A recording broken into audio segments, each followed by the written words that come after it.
প্রবাসী ভাইদের দুঃখ আর দুর্দশা এদেশ থেকে যাবে না। আমাদের আসিফ নজরুল স্যার বলেছিল প্রবাসীরা বিআইপি প্রটোকল পাবে, প্রবাসীদেরকে বিআইপি লাউঞ্জ দেওয়া হবে, তার বিনিময়ে তাদের লাখি চুরি হয়, মালামাল চুরি হয়, সেগুলো নিয়ে তাদের কোনো ব্রিফ নেই, কোনো প্রতিবেদন নেই। তার মধ্যে কালকে আবার আরেকটা নিউজ দেখলাম, প্রবাসীরা 60 দিনের বেশি দেশে থাকলে তাদের মোবাইল রেজিস্ট্রেশন করতে হবে।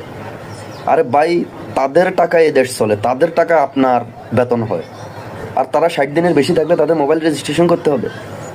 তারা বিদেশ থাকে, তাদের প্রয়োজনে তারা সেখান থেকে মোবাইল কেনে, ছুটিতে আসবে দেশে, কেউ 3 মাসের আসবে, কেউ 6 মাসের জন্য আসবে। তো 60 দিনের বেশি থাকলে তাদেরকে মোবাইল রেজিস্ট্রেশন করতে হবে। এটা কেমন আইন? প্রবাসীদের জন্য আপনারা সব পালপালাই পুরে আলাম, কিন্তু তাদেরকে যে হ্যাঁ প্রতিপূর্ণ হতে হবে এই মোবাইল রেজিস্ট্রেশনের জন্য। আজকে বলে যাচ্ছি, মনে রাখবেন, যখন আপনি 3 মাসের ছুটিতে আসবেন, আপনার ফোন বন্ধ হয়ে যাবে, আপনাকে রেজিস্ট্রেশন করতে হবে। আপনার মা বাপের ভোটার আইডি কার্ড লাগবে, যদি ভোটার আইডি কার্ড না থাকে মৃত্যু সনদ লাগবে। ইউনিয়ন পরিষদে যান, টিওনো অফিসে যান, বিভিন্ন জায়গায় যান, তারপরে যে আপনার মোবাইল আপনি রেজিস্ট্রেশন করেন। এদিক দিয়ে আপনার 10-15 দিন চলে যাবে।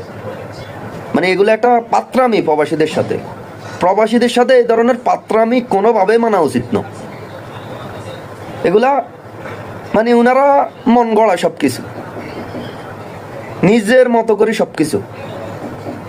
শালার পুতাগল, প্রবাসীদের টাকা তোদের বেতন চলে, এই দেশ চলে। রেমিটেন্স না পাঠাইলে এই দেশের তলাও থাকবো না।